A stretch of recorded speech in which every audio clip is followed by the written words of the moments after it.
Our modern civilization is based on the foundations of ancient cultures that have left their mark, and their incredible constructions speak of that glorious past. Some are well known.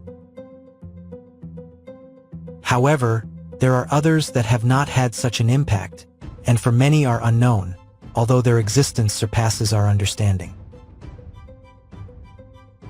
These are incredible buildings that no one has been able to determine their origin or dating.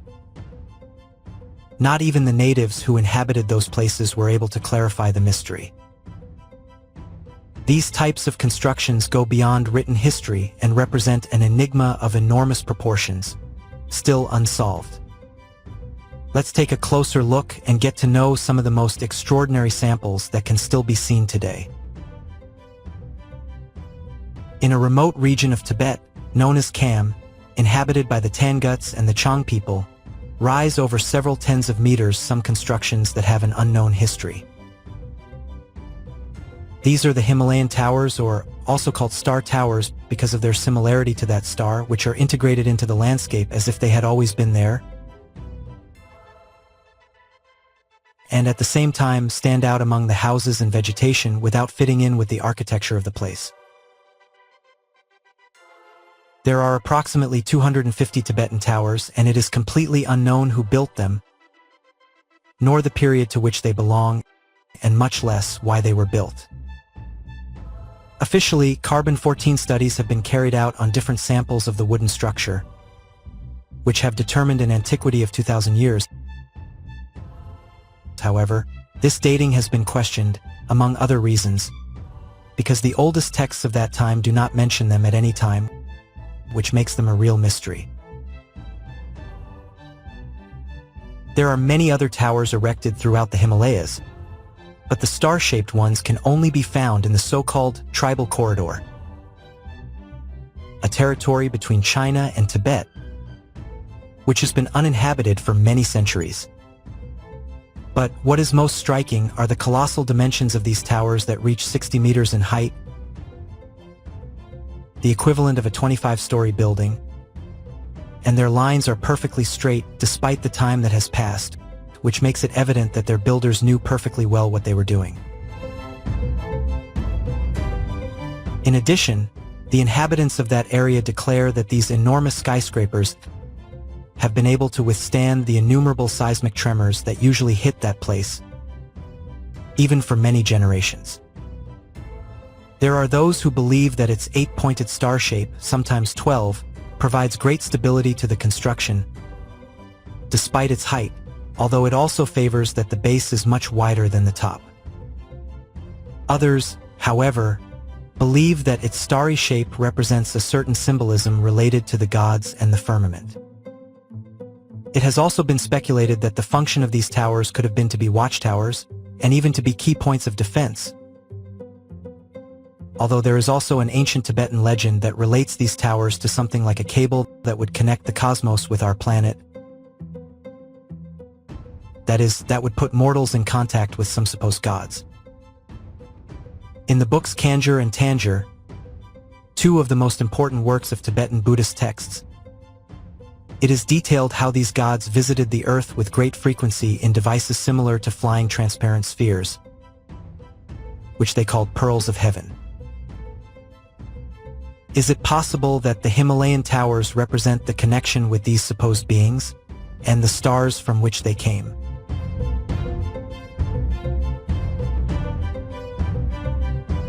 The following structure was discovered in 1938 by an expedition promoted by the Academy of Sciences of the Soviet Union, whose mission was to collect information about a huge unknown area called Khwarezmia within Greater Iran, which today corresponds to Uzbekistan. That area was already mentioned in ancient Greek and Roman texts, and described as a deserted and totally uninhabited territory. However, the Soviet expedition found something really surprising. In the middle of the desolate desert, there is a circular construction, almost 100 meters in diameter, with 8 watchtowers and a wall that joins them, 7 meters thick. It also has an outer moat 15 meters wide and 3 meters deep, which makes the structure look like a very well-protected fortress. This amazing place became known as Koi Krilgan Kala, which means Fortress of the Lost Sheep, a somewhat peculiar name. In the center of the complex, there is something like a prominent main building, which covers about 50 meters in diameter, also has 2 floors, and in total measures about 10 meters in height. The main building, which occupies half of the walled space, is surrounded by other small buildings to complete the entire protected space.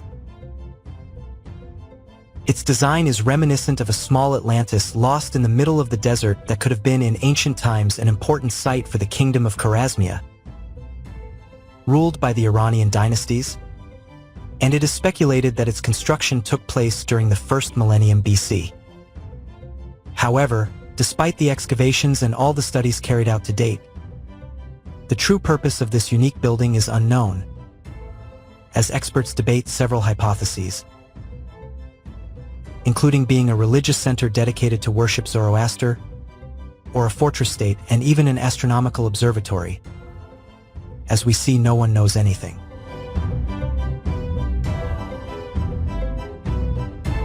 In the Andes Mountains, 3,000 meters above sea level, is the citadel of Quilap, home of the Chachapoyas tribe, a term that comes from the Aymara word Chacha, people, Fuyu, cloud, and that defines its people as the people of the fog.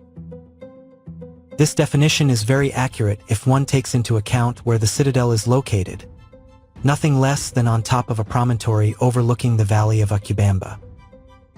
These ruins were discovered in 1843 by Judge Juan Crisostomo Nieto, after 2 centuries of abandonment, following the collapse of the Chachapoyas culture around the 16th century.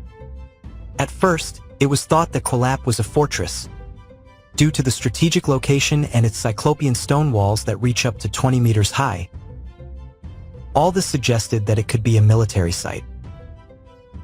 However, the incredible complex covers an extension not negligible of 65,000 square meters, and not only contains military buildings, there are also about 400 circular constructions that served as homes, temples, and other buildings of civilian character. This makes Quilap an immense walled city, whose approximate population could be 3,000 inhabitants, which makes this walled complex an excellent defensive bastion against other hostile tribes. For all this, Quilap is considered the largest archaeological site in the New World, and some say it is the second Machu Picchu. Its architecture is similar to that found in the cultural zone of the Chachapoyas, and its erection is logically attributed to this people. However, no one can explain how this culture was able to erect this place, nor how they transported the immense amount of stone blocks necessary for its construction. It must be taken into account that the architectural level is quite advanced.